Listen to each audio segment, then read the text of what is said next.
कभी सोचा है कि आपके कुछ भी कहने से पहले ही आपकी बॉडी कितनी बातें कर जाती है? आज हम नॉन वर्बल कम्युनिकेशन की दुनिया में गहराई से उतरेंगे। ये वो खामोश जुबान है जो ऑफिस में आपकी कामयाबी की कहानी लिख सकती है। ये बात सुनने में बहुत सिंपल लगती है, पर है बहुत गहरी। जरा सोचिए, किसी मीटिंग में एंटर करने से पहले ही आपके चलने का तरीका, आपका पोस्चर, आपकी नजरें, ये सब आपके बारे में कितना कुछ बता चुकी होती हैं। असल बातचीत तो शब्दों के बिना ही शुरू हो जाती है। लेकिन ये कितना मायने रखता है? रिसर्च के नतीजे तो चौंकाने वाले हैं। वर्क प्लेस पर होने वाले 70% से भी ज्यादा कम्युनिकेशन का शब्दों से कोई लेना देना ही नहीं होता। जी हाँ, ये सब कुछ आपकी बॉडी लैंग्वेज का खेल है। अब ये आंकड़ा ही बताता है कि इस स्किल को नजरअंदाज करना कितना बड़ा रिस्क हो सकता है। तो चलिए इस साइलेंट कॉन्वर्सेशन को समझना शुरू करते हैं। सबसे जरूरी बात यह है कि आप नॉन वर्बल तरीके से बात करना बंद कर ही नहीं सकते, भले ही आप एकदम चुप क्यों ना हो। आपकी बॉडी हमेशा हर पल कुछ ना कुछ कह रही होती है। तो ये नॉन वर्बल कम्युनिकेशन होता कैसे है? कई तरीकों से। आपका पोस्चर आपके कॉन्फिडेंस के बारे में बताता है। आपकी आंखें आपकी ईमानदारी और रिस्पेक्ट को दिखाती हैं। चेहरे के हाव-भाव बताते हैं कि आप बातचीत में कितने इन्वॉल्व्ड हैं, और हाथों के इशारे आपकी बातों में जान डाल देते हैं। ये सब मिलके एक बहुत पावरफुल मैसेज भेजते हैं। अब आते हैं उन दो सबसे बुनियादी पिलर्स पर जिन पर आपकी प्रोफेशनल इमेज टिकी हुई है, आपका पोस्चर और आपका आई कांटेक्ट। अगर ये दोनों सही हो गए तो समझिए कि आपने एक जबरदस्त मजबूत नींव तैयार कर ली है। प्रोफेशनल पोस्चर आखिर है क्या? देखिए, ये सिर्फ आपके बैठने, खड़े होने या चलने का तरीका नहीं है। ये तो आपके कॉन्फिडेंस, आपकी अलर्टनेस और आपकी रिस्पेक्ट का सीधा सीधा लाइव टेलीकास्ट है। कह सकते हैं कि ये आपके कॉन्फिडेंस का एक विजुअल सिग्नेचर है। अब जरा इस टेबल को देखिए। ये एकदम साफ साफ बताती है कि कैसे एक गलत पोस्चर आपकी इमेज को मिनटों में गिरा सकता है। अगर कोई झुककर बैठा है तो लगता है कि उसे कोई दिलचस्पी ही नहीं है। बहुत ज्यादा पीछे झुककर बैठने से एरोगेंस छलकती है, और बार बार सिर झुकाने का मतलब तो साफ है, कॉन्फिडेंस की कमी। तो सवाल ये है कि ऐसा पोस्चर अपनाए कैसे जो कॉन्फिडेंस दिखाए? ये बहुत सिंपल है। इन स्टेप्स को फॉलो करें। हमेशा सीधे बैठें, कंधों को रिलैक्स रखें, बातचीत में थोड़ा सा आगे की तरफ झुकें, इससे लगता है कि आप ध्यान से सुन रहे हैं।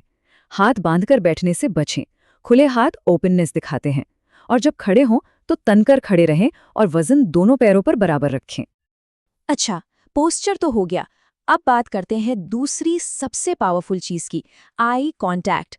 एक अच्छा आई कांटेक्ट बोलने वाले और सुनने वाले के बीच एक पुल की तरह काम करता है।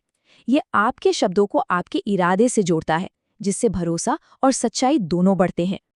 लेकिन यहाँ सावधान रहने की जरूरत है। कमजोर आई कांटेक्ट से जुड़ी कुछ आम गलतियां हैं। अगर कोई लगातार नीचे देख रहा है तो वो इनसिक्योर लगता है। नजरें चुराने वाले को लोग अक्सर झूठा समझ लेते हैं, और हाँ, किसी को घूरते रहना अग्रेसिव माना जाता है। ये सारी गलतियां आपकी इमेज खराब कर सकती हैं। तो इसे सही करने का तरीका क्या है? कुछ सिंपल रूल्स हैं। अपनी नज़र 3 से 5 सेकंड तक बनाए रखें। ट्रायंगल जोन यानी दोनों आंखें और नाक के बीच का हिस्सा, इस पर फोकस करें। ग्रुप से बात कर रहे हैं तो आराम से अपनी नजरें सबके बीच घुमाएं, और वीडियो कॉल्स पर सीधा कैमरे के लेंस में देखें। कोशिश करें कि बातचीत के दौरान 50 से 60% टाइम आई कांटेक्ट बना रहे। ओके, तो हमने पोस्चर और आई कांटेक्ट की बात तो कर ली, पर कहानी यहीं खत्म नहीं होती। अब हम उन रोजमर्रा के नॉन वर्बल सिग्नल्स को समझेंगे जो हमारी प्रोफेशनल लाइफ में बहुत बड़ा रोल प्ले करते हैं। यहाँ पर बात और भी दिलचस्प हो जाती है। एक ही सिग्नल के दो बिल्कुल अलग अलग मतलब हो सकते हैं। जैसे एक असली मुस्कान आपको फ्रेंडली दिखाती है, लेकिन जबरदस्ती की मुस्कान आपको झूठा साबित कर सकती है। सिर हिलाना दिखाता है कि आप सुन रहे हैं, पर बहुत ज्यादा सिर हिलाने से ऐसा लग सकता है कि आप बस खुश करने की कोशिश कर रहे हैं। मतलब कॉन्टेक्स्ट ही सब कुछ है। पर एक मिनट, यहाँ एक बहुत जरूरी सवाल उठता है।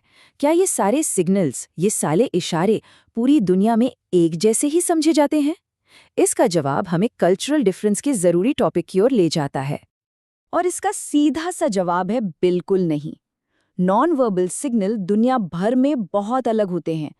जहां अमेरिका में डायरेक्ट आई कांटेक्ट को कॉन्फिडेंस माना जाता है, वहीं जापान में इसे बदतमीजी समझ सकते हैं।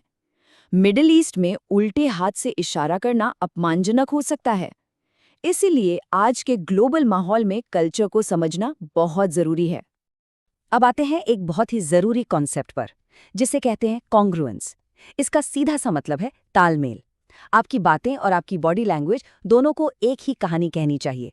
जब ऐसा होता है तभी लोग आप पर पूरी तरह से भरोसा करते हैं। ये एक जबरदस्त उदाहरण है। सोचिए, कोई कहता है मैं इस प्लान को लेकर पूरी तरह कॉन्फिडेंट हूं, लेकिन वो झुका हुआ है और नजरें चुरा रहा है। क्या आप उसकी बात मानेंगे? शायद नहीं।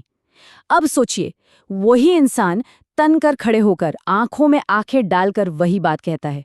मैसेज तुरंत भरोसेमंद हो जाता है ना? बस यही है तालमेल की ताकत।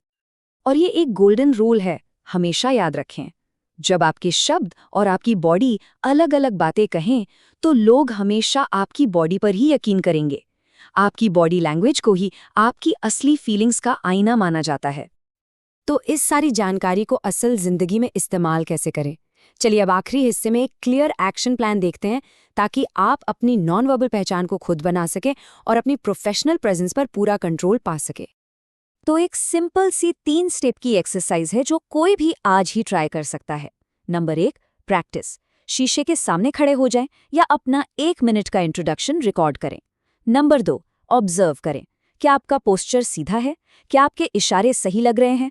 क्या आपकी स्माइल नेचुरल है? और नंबर 3, सुधारें और दोहराएं। तब तक प्रैक्टिस करते रहें जब तक आपकी बॉडी लैंग्वेज नेचुरल न लगे और आपके शब्दों से मेल ना खाने लगे। तो बॉटम लाइन क्या है?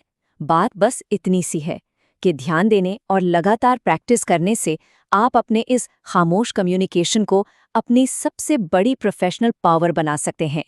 ये एक ऐसी स्किल है जिसे कोई भी सीख सकता है और जो आपके असर को कई गुना बढ़ा सकती है। और जाते जाते बस एक सवाल, जरा ध्यान दीजिए, इस वक्त आपकी बॉडी क्या कह रही है?